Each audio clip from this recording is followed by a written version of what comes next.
योग साधना केवल बाहर की साधना नहीं। योग की साधना कुछ आसन कर लेने की साधना नहीं। योग का अभ्यास षटकर्म कर लेने मात्र तक सीमित नहीं है। कुछ प्राणायाम के अभ्यास करना योग नहीं है। कुछ देर के लिए ध्यान में बैठ जाना भी योग नहीं है। योग तो एक समग्र जीवन जीने की एक कला है, एक आर्ट है। वास्तविकता में यूं कहें तो ये सब साधन हैं अपने आप को पहचानने के। आसन शरीर को स्वस्थ करते हैं, लचीला बनाते हैं और तैयार करते हैं ध्यान के लिए। प्राणायाम शरीर को सूक्ष्म स्तर पर इंद्रियों को बल देते हैं, पांचों प्राणों को बल देते हैं, बुद्धि को सूक्ष्म करते हैं, मन को शांत करते हैं और तैयार करते हैं ध्यान के लिए। योग के सारे अंग उस ऊंची स्थिति को हमें पाने के लिए मिले हैं। ये अंग हैं। अंग हैं अर्थात सीढ़ी नहीं। अंग हैं जैसे बच्चे का विकास एक साथ होता है।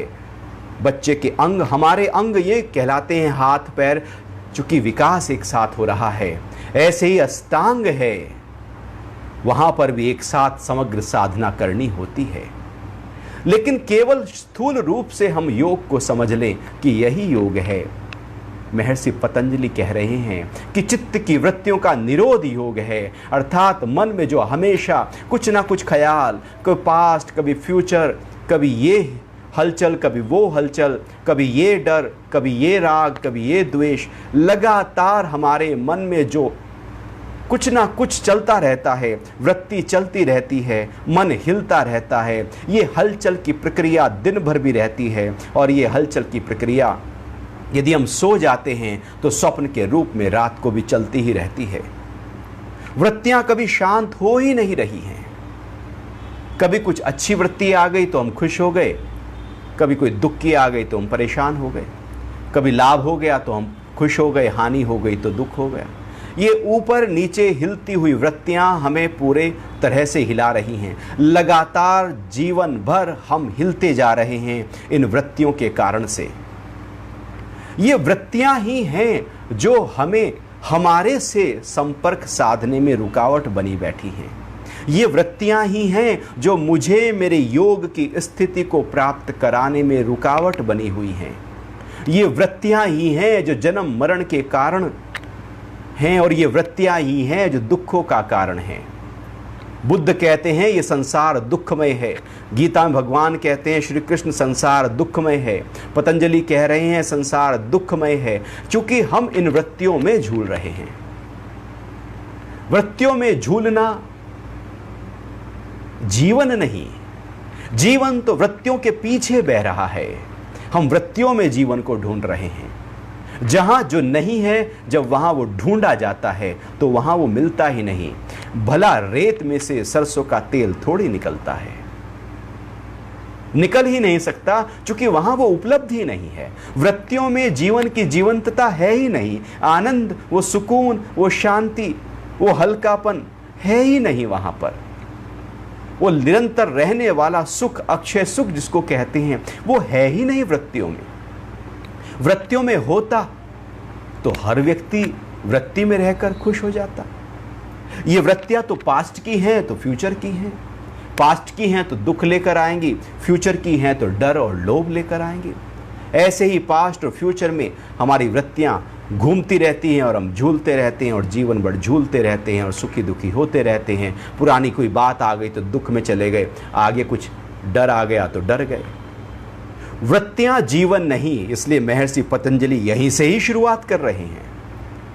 शास्त्र के प्रारंभ में ही एक ऊंची बात कर दी गई है और कह दिया गया है कि योग है इन वृत्तियों के पार जाने की स्थिति।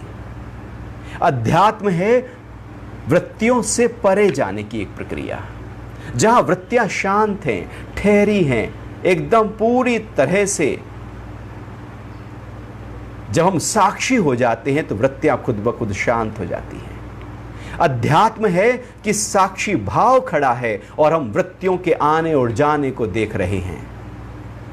देख रहे हैं ऐसे ही जैसे सड़क की रोशनी नीचे डोली जा रही हो, उसको भी उतना ही रोशनी दे रही है। जनाजा जा रहा हो, उसको भी उतना ही रोशनी दे रही है। वो जू की त्यों खड़ी है, उसमें कोई हलचल नहीं। भयंकर से भयंकर प्रलय भी धरती पर आ जाए, सूरज जू का त्यों खड़ा रहता है, उसको कोई फर्क नहीं है। ऐसे ही हमारी स्थिति है। वृत्तियों में दुख कितनी भी बड़े क्यों ना हो, समस्याएं कितनी भी बड़ी क्यों ना हो, जीवन में हलचल कितनी भी बड़ी क्यों ना हो, लेकिन एक हमारी स्थिति ऐसी है, एक हमारे भीतर कोई ऐसा है जो वृत्तियों से प्रभावित नहीं होता। वृत्तियां जहां तक अपना असर नहीं दिखा पाती, समुद्र की लहरें भी ऊपर के स्तर पर समुद्र को शोरगुल आवाजें करती हैं, गहराइयों में समुद्र की शांति को भंग नहीं कर पाती। वृत्तियां भी ऊपर के स्तर पर हमको हिला पाएंगी, लेकिन आत्म तत्व तक वो कुछ भी बिगाड़ नहीं पाएंगी। वृत्तियों का निरोध ही अध्यात्म है, और यही योग है अपने भीतर पूरी तरह से अंतर्मुखी यात्रा। एक ऐसी यात्रा जहां सुकून है, आराम है, जहां शांति है, प्रसन्नता है, उत्साह है, उमंग है, जहां कर्म योग है, ज्ञान योग है, भक्ति योग है, सब कुछ मेरे भीतर समाया हुआ है। और ये एक ऐसा अध्यात्म है जो वैदिक कालीन परंपरा से लगातार चला रहा है। वेदों की परंपरा में इसी अध्यात्म का वर्णन है। उसके बाद उपनिषद आए, वहां भी यही अध्यात्म छा गया। और जितने भी ब्रह्मसूत्र आदि जितने भी ग्रंथ हुए, चाहे वो महर्षि पतंजलि हो या गीता हो, ये जो अध्यात्म है, जो मैं हूं, उसको अनुभव करने की बात कर रहे हैं। और यदि उसी को अनुभव नहीं किया तो फिर तो जीवन तो ऊपर ऊपर के स्तर पर जी गए। भला ऊपर के स्तर पर जीकर हम ये थोड़ी कह सकते हैं कि मैं जीवन जी गया। जीवन को तो अध्यात्म के माध्यम से जिया जा सकता है, चूंकि अपने भीतर बहते हुए आत्म तत्व को यदि हमने अनुभव नहीं किया और मन और बुद्धि के स्तर पर, ख्यालों, इच्छाओं और वासनाओं के स्तर पर हम जीवन को जी गए, तो ये तो ऐसे ही हुआ कि किसी शहर में घूमने गए और वहां पर रेलवे स्टेशन, बस अड्डा देखा और कहा चलो हो गया है शहर, हमने घूम लिया। तो रेलवे स्टेशन और बस अड्डा पूरा शहर नहीं है।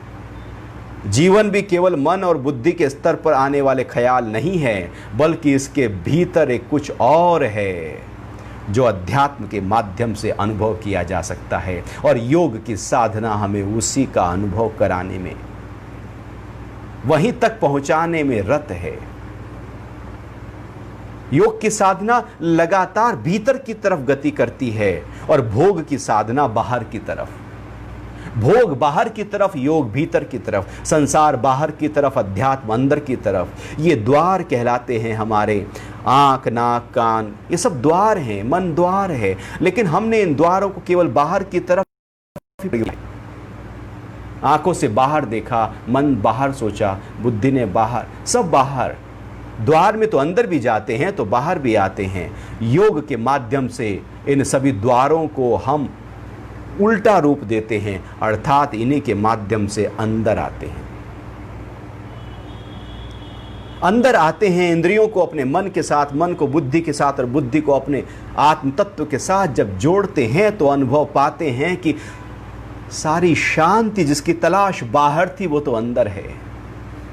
सारा सुकून जो बाहर ढूंढा जा रहा था वो तो भीतर है। सारे रस तो मेरे भीतर बह रहे हैं।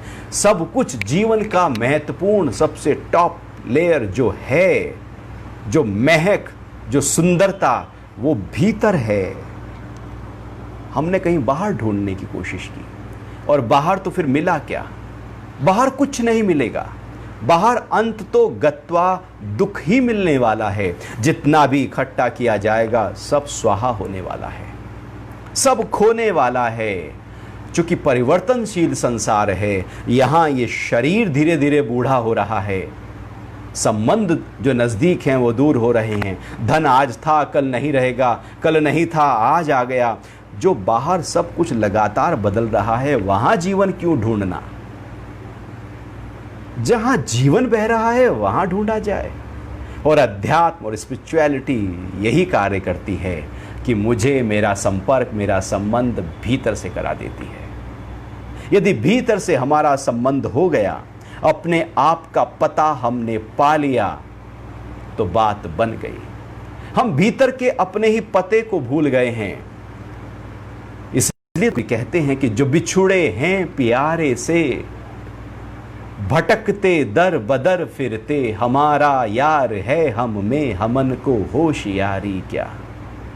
अपने से बिछुड़ गए हैं इसलिए बाहर दौड़ रहे हैं, और ये बाहर की दौड़ ही तो दुख दे रही है, तनाव दे रही है, झल्लाहट दे रही है, रुग्णता दे रही है, रोग दे रही है, हलचल दे रही है, सारे झगड़े दे रही है, सारा द्वेष दे रही है, सारी ऊर्जा इसने खींच ली है, जीवन की जीवंतता खींच ली है, क्योंकि हम बाहर बिछुड़ गए हैं अपने आप से। और अध्यात्म है अपने आप को पूरी तरह से जानकर जुड़ जाना, और योग है जुड़ जाना, उससे जुड़ना जहां जुड़ना है।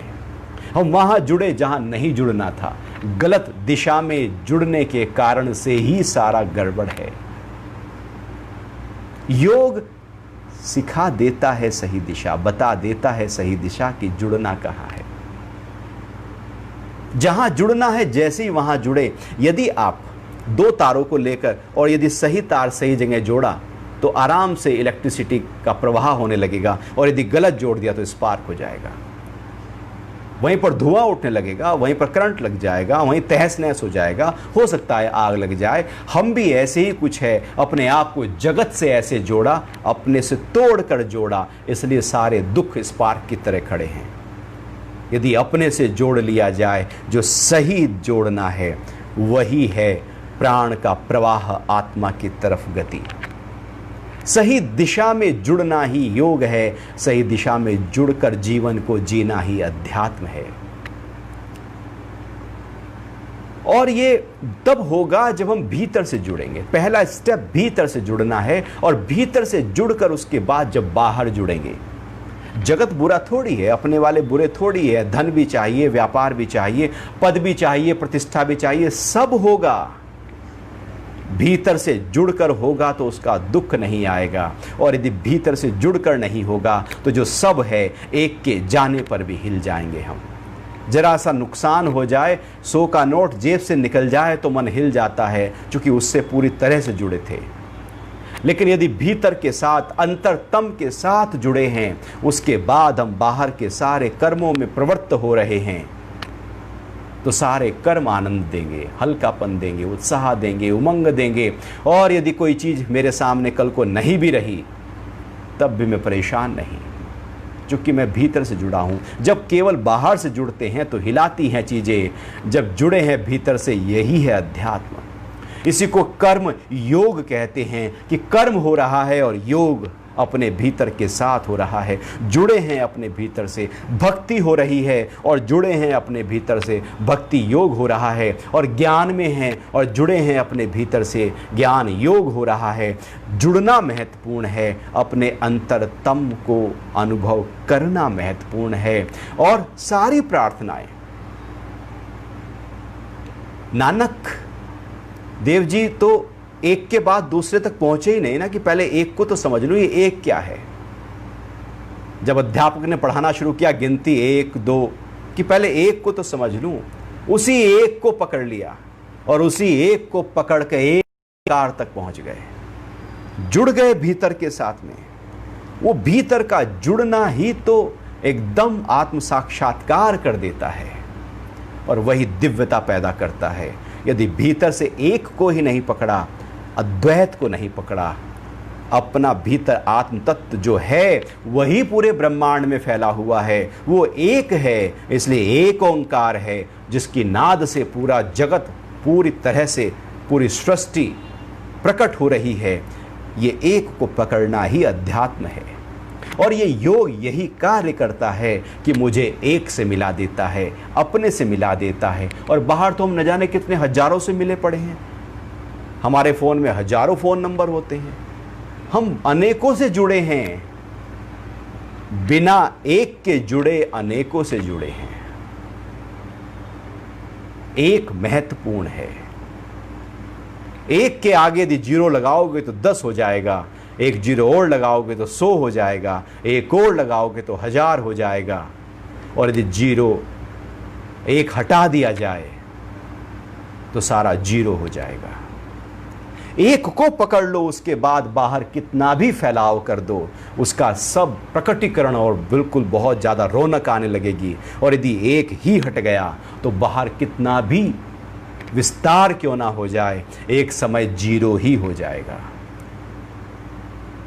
जीते जी नहीं होगा तो मरने के बाद हमारे लिए तो जीरो हो ही गया। जीरो ही होना है उसको, चूंकि एक को नहीं पकड़ा, इसलिए एक को पकड़ना है। और अध्यात्म यही है, एक को पकड़ लो, अपने भीतर रहने वाले उस आत्म भाव को पकड़ लो। और इसी यात्रा में योग के आसन सहयोगी होते हैं, इसी यात्रा में योग के प्राणायाम सहयोगी होते हैं, इसी यात्रा में चरित्र निर्माण सहयोगी होता है। यम सहयोगी है तो नियम सहयोगी हैं, प्रत्याहार सहयोगी है तो धारणा सहयोगी है। सारे जितने भी अंग हैं वो सब सहयोगी बने हुए हैं उस एक तक पहुंचने के लिए। जो सहयोगी है उनको महत्वपूर्ण न मान लेना। यदि हमने उन्हीं को महत्वपूर्ण मान लिया और उन्हीं को पकड़कर बैठ गए तो फिर ताउम्र आसन करते रह जाएंगे, उस एक को नहीं पकड़ पाएंगे। ताउम्र प्राणायाम हो जाएगा, एक को नहीं पकड़ पाएंगे। जबकि आसन प्राणायाम तो एक को पकड़वाने के लिए था, उस अपने अंतरतम का अनुभव कराने के लिए था।